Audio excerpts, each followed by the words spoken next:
This video contains 10 vocabulary building words for 31st March 2021. All the words have been taken from articles sent on this date. The first word is tandem. ये मैंने लिया है article जिसका title है amendments to NCT act. उसके para 2 में एक line है to work in tandem with union government. Tandem क्या होता है? It is a kind of an arrangement. ठीक है, लाइक कुछ कंसिस्टिंग ऑफ थिंग्स और parts arranged one behind another. यानी एक के पीछे एक कोई चीज ऑलरेडी अरेंज्ड हो, मिलकर एक चीजें रखी हो, एक के पीछे एक लगी हो इन अकॉर्डेंस विद.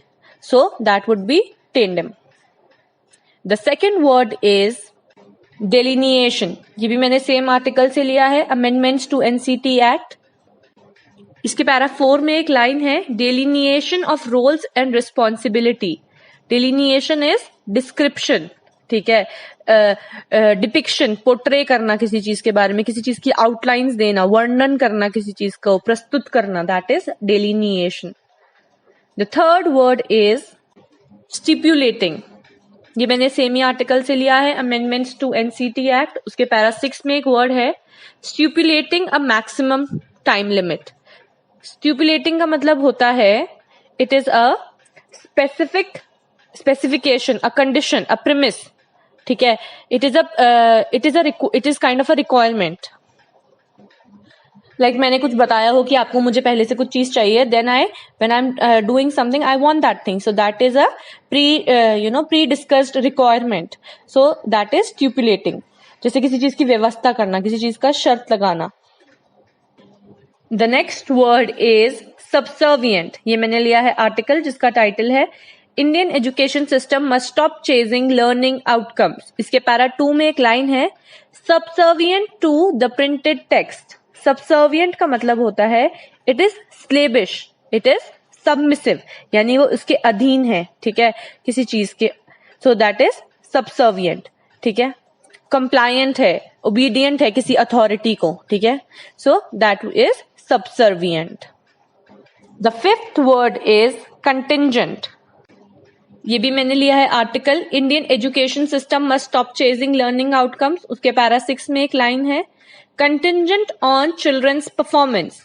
कंटिंजेंट का मतलब होता है possible but not certain to occur. यानी कि कोई चीज होगी तो पर पक्का नहीं है कि ऐसे ही होगी. It is conditional, it is quite uncertain. जिसे कहते हैं अभी अनिश्चित है, एक किसी चीज पहले किसी चीज पे निर्भर करती है. So that is contingent.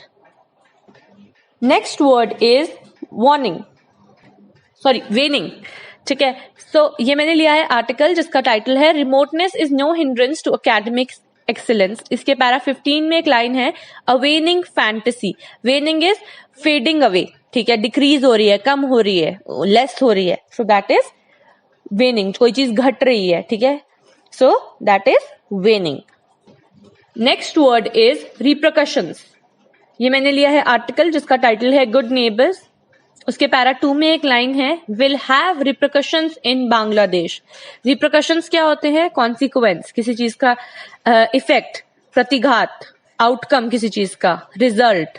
ठीक है, तो that is repercussions. The next word is allegedly. ठीक है,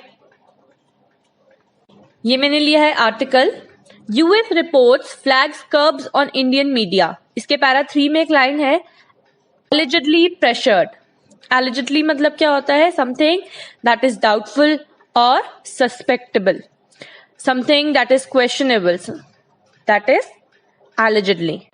The next word is arbitrary.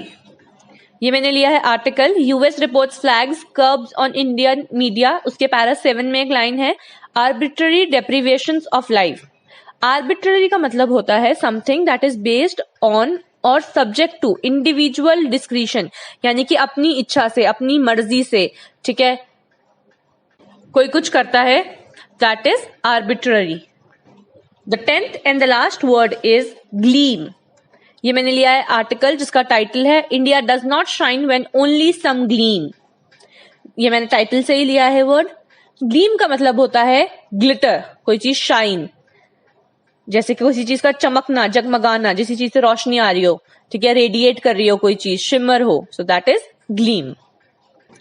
So the 10 words that we have learned today are tandem, delineation, stipulating, subservient, contingent, waning, repercussions, allegedly, arbitrary, glean.